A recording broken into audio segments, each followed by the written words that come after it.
नमस्कार दोस्तों, इंफ्राटॉस के एक नए एपिसोड में आपका स्वागत है। तो चलिए शुरू करते हैं। पहली खबर की शुरुआत करते हैं तेलंगाना से, जहां पर दोस्तों तेलंगाना के अंदर वारंगल एयरपोर्ट को लेकर एयरपोर्ट अथॉरिटी ऑफ इंडिया ने काम स्टार्ट कर दिया है, क्योंकि अभी इन्वायरमेंटल क्लियरेंस का प्रोसेस भी स्टार्ट हो गया है और साथ ही इन्वायरमेंटल इम्पैक्ट असेसमेंट रिपोर्ट को बनाने के लिए टेंडर वगैरह भी फ्लोट किए गए हैं। तो दोस्तों वारंगल एयरपोर्ट बेसिकली एक ग्रीन फील्ड एयरपोर्ट होने वाला है, जो बनाया जाएगा नदन तेलंगाना के लिए। अभी फिलहाल इसके ऊपर डिफरेंट एरियाज में काम स्टार्ट किया जा रहा है। जियो टेक्निकल इन्वेस्टिगेशन के लिए भी टेंडर फ्लोट किए गए हैं, जहाँ पर सोइल टेस्टिंग और टेक्निकल स्टडीज को कंडक्ट किया जाएगा अगले 30 दिनों के अंदर अंदर। इसके साथ साथ अब जैसा कि मैंने आपको बताया कि इन्वायरमेंटल क्लियरेंस का काम भी स्टार्ट हो चुका है। तो अगर सब कुछ प्लान के अकॉर्डिंग जाता है तो अगले 2-3 सालों के अंदर अंदर आपको ये बनता हुआ दिखाई देगा। अगली दोस्तों अपडेट आंध्र प्रदेश से है, जहाँ पर दोस्तों आंध्र प्रदेश सरकार के द्वारा भी रिलायंस को भोगापुरम के अंदर लैंड एलोकेट कर दी गई है उनके डेटा सेंटर के लिए। और अभी फिलहाल आप कह सकते हैं कि रिलायंस इंडस्ट्रीज उनके इस मेगा प्लान के साथ में आगे जा सकता है। तो दोस्तों ये डेटा सेंटर एक गीगा स्केल का डेटा सेंटर होगा, जो सेटअप किया जाएगा भोगापुरम ईस्ट और भोगापुरम वेस्ट के अंदर। 855 एकड़ ऑफ लैंड यहाँ पर इनको दी गई है सरकार के द्वारा। और अगर आपको नहीं पता तो मैं आपको बता दूं कि यहाँ से कुछ दिन पहले ही Andhra Pradesh estate investment promotion board के द्वारा इनका प्रपोजल अप्रूव किया गया था इस डेटा सेंटर को लेकर, जहाँ पर ये 1.08 लाख करोड़ रुपीज़ की बड़ी इन्वेस्टमेंट करने वाले हैं। और अब इसके लिए लैंड भी एलोकेट कर दी गई है। एक बार जब ये बन जाता है तो 1000 के आसपास डायरेक्ट जॉब्स इसके थ्रू जनरेट हो पाएंगी। अगली दोस्तों अपडेट उत्तर प्रदेश से है, जहाँ पर दोस्तों यूपी के प्रयागराज के अंदर एआई पावर्ड सिग्नल्स इंस्टॉल किए जाएंगे 229 जंक्शंस पर। और इसको लेकर प्रयागराज स्मार्ट सिटी लिमिटेड और डिस्ट्रिक्ट ट्रैफिक डिपार्टमेंट के द्वारा ब्लूप्रिंट तैयार कर दिया गया है। तो दोस्तों आप जानते हैं कि प्रयागराज हमारे देश की one of the highly Pilgrim visitor city है। जब भी यहाँ पर कोई रिलीजियस इवेंट होता है, जैसे कि माघ मेला या फिर कुंभ मेला, तो यहाँ पर गैदरिंग एकदम से बढ़ जाती है और यहाँ पर लोगों का फुटफॉल अलग ही लेवल पर देखने को मिलता है। और इसे होता ही है कि सिटी रोड्स तो चौक होते हैं, साथ साथ आसपास के जो हाईवेज होते हैं उनकी कंडीशन भी काफ़ी ज़्यादा खराब हो जाती है। और मैं आपको इसलिए बता पा रहा हूँ क्योंकि मैंने फर्स्ट हैंड एक्सपीरियंस किया इस चीज़ को। और अभी फिलहाल इसी चीज़ को मैनेज करने के लिए एआई पावर्ड कैमरास लगाए जाएंगे 229 अलग अलग जंक्शंस पर। और ओवरऑल इसके थ्रू आपको रियल टाइम में ट्रैफिक मैनेजमेंट और बेहतर होता हुआ दिखाई देगा।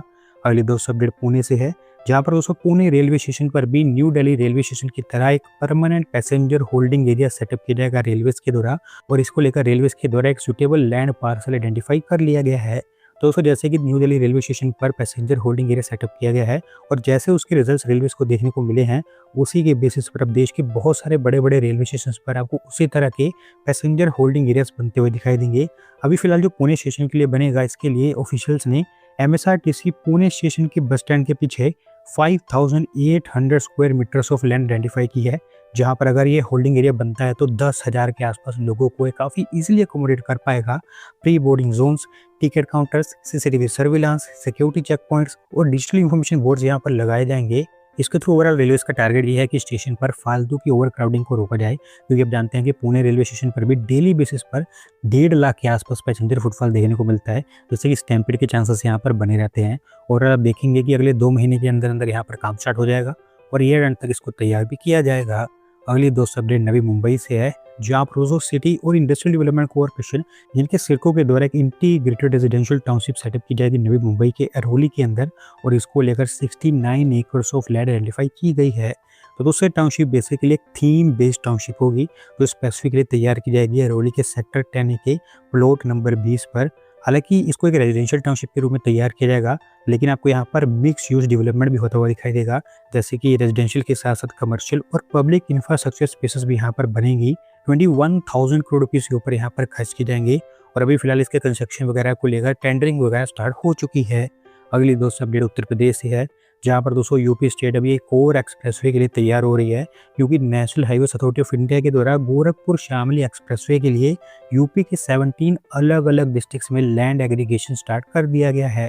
तो दोस्तों ये एक्सप्रेसवे आप कह सकते हैं कि एक लंबा प्लान प्रोजेक्ट है, कई सालों से इसको लेकर बातचीत हो रही है। और अगर आप यूपी का कंस्ट्रक्शन रिकॉर्ड देखें एक्सप्रेसवे को लेकर, तो अगर ये एक्सप्रेसवे अभी तक यूपी सरकार के पास होता या फिर यूपी इसको बना रहा होता, तो अब तक इसके ऊपर अच्छा खासा काम हो गया होता। पर क्योंकि ये प्रोजेक्ट एनएचएआई के द्वारा हैंडल किया जा रहा है, तो इसके ऊपर हमें काफ़ी डिलेज देखने को मिल रहे हैं। हालांकि अच्छी बात यह है कि अब इसके ऊपर काम आगे बढ़ पाएगा।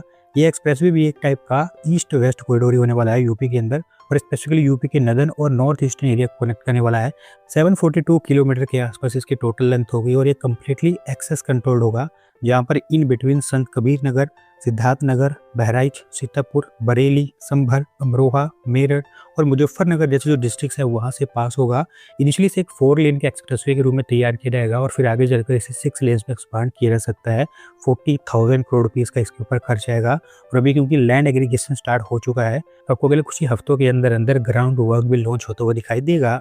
अगली दोस्तों अपडेट गुजरात से है, जहाँ पर दोस्तों गुजरात के अंदर सूरत मेट्रो के दूसरे कॉरिडोर पर भी ट्रायल स्टार्ट कर दिए गए हैं और Gujarat metro rail corporation limited के द्वारा खुद इसकी अनाउंसमेंट की गई है। तो दोस्तों अभी फिलहाल सूरत मेट्रो के अंतर्गत 2 कॉरिडोर्स बनाए जा रहे हैं। इनमें से अगर आपको याद होगा तो एक कॉरिडोर को लेकर पहले ही ट्रायल स्टार्ट कर दिए गए थे, जो कि स्पेसिफिकली 8.5 किलोमीटर की स्ट्रेच है ड्रीम सिटी से हेल्थान टेनेमेंट के बीच, और उसे बेसिकली रेड लाइन भी कहा जाता है। और अभी जिस लाइन के ऊपर ट्रायल स्टार्ट किए जा रहे हैं ये बेसिकली ग्रीन लाइन है, जिसके ऊपर अच्छा खासा प्रोग्रेस हो चुका है और इस पर भी 6.5 किलोमीटर की स्ट्रेच के ऊपर अभी ट्रायल स्टार्ट हुए हैं, स्पेसिफिकली भैसान से अडाजन के बीच। और इनफैक्ट अभी जब मैं वीडियो बना रहा हूँ तो क्लैरिफिकेशन भी आ गया है कि यहाँ पर पहला ट्रायल रन सक्सेसफुली कंडक्ट भी कर लिया गया है।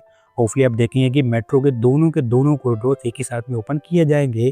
अगली दोस्तों अपडेट डिफेंस सेक्टर से है, जहाँ पर हमारी इंडियन एयरफोर्स के द्वारा रिक्वेस्ट फॉर प्रपोजल फाइनलाइज कर दिया गया है 114 और राफेल जेट्स खरीदने के लिए।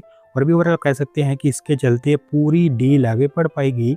तो दोस्तों अभी तक जो रिएक्शंस हमारी इंडियन एयरफोर्स की तरफ से दिया गया है उससे क्लियरली पता चलता है कि उनकी जितनी भी रिक्वायरमेंट्स हैं फाइटर जेट्स को लेकर वो राफेल के थ्रू कंप्लीट हो पा रही हैं। और यही मेन रीजन है कि 36 जेट्स खरीदने के बाद भी इंडियन एयरफोर्स 114 और ऐसे जेट्स को खरीदेगी उनकी रिक्वायरमेंट फुलफिल करने के लिए। रिक्वेस्ट फॉर प्रपोजल के अकॉर्डिंग 114 में से 22 राफेल जेट्स तो ऐसे हों जो कि फ्लाई अवे कंडीशन से आएंगे फ्रांस से, जबकि बाकी 92 जेट्स को भारत के अंदर मैन्युफैक्चर किया जाएगा, जिसके लिए एक dedicated final assembly line setup की जाएगी भारत के अंदर। 3.25 लाख करोड़ रुपीस यानी कि अराउंड $40 बिलियन के आसपास की डील होगी, जो इसे फाइटर जेट प्रोक्योरमेंट में पूरी दुनिया में सबसे बड़ी डील बना देगी। और क्योंकि दोस्तों राफेल की भारत के अंदर मैन्युफैक्चरिंग भी होगी, तो फ्रांस के बाहर भारत पहली ऐसी कंट्री बन जाएगा जहां पर राफेल जेट्स मैन्युफैक्चर कर रहे होंगे। अगर सब कुछ प्लान के अकॉर्डिंग जाता है तो इसी साल के अंत तक आपको ये अग्रीमेंट वगैरह साइन होते हुए दिखाई देंगे।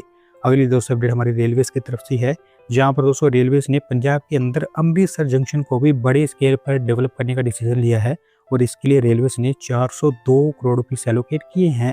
तो दोस्तों अमृतसर जंक्शन हम जानते हैं कि पंजाब का वन ऑफ द बिगेस्ट और बिजिएस्ट रेलवे स्टेशन माना जाता है। लुधियाना जंक्शन की तरह यहाँ पर फुटफॉल देखने को मिलता है। डेली बेसिस पर 40,000 से लेकर 50,000 लोग इसका इस्तेमाल करते हैं। और जैसे कि देश के दूसरे बड़े स्टेशन को डेवलप किया जा रहा है, उसी तरह से इसको भी बड़े स्केल पर रीडेवलप किया जाएगा, जहां पर सबसे पहले यही बताया गया है कि पंजाब के हेरिटेज थीम पर इसका रीडेवलपमेंट होगा, स्पेसिफिकली अमृतसर के हेरिटेज पर। AC waiting halls, modern concourse, escalators, lifts, seating facilities, digital information systems, dedicated pickup and drop off zones, इसके अलावा अच्छी खासी पार्किंग फैसिलिटी भी यहाँ पर बनकर तैयार होगी। 402 करोड़ रुपीज़ तो सिर्फ इसके रीडेवलपमेंट के लिए अप्रूव किए गए हैं। इसके साथ साथ 100 करोड़ रुपीज़ एडिशनल यहाँ पर अप्रूव किए गए हैं, जिसके थ्रू 5 नए रेल प्लेटफॉर्म्स यहाँ पर सेटअप किए जाएंगे, 2 नॉर्दर्न साइड पर जबकि 3 सदर्न साइड पर सेटअप किए जाएंगे। और ओवरऑल अगर सब कुछ प्लान के अकॉर्डिंग चलता है तो अगले 3-4 सालों के अंदर आपको एक काम कंप्लीट होता हुआ दिखाई देगा। तो दोस्तों आज की वीडियो में बस इतना ही।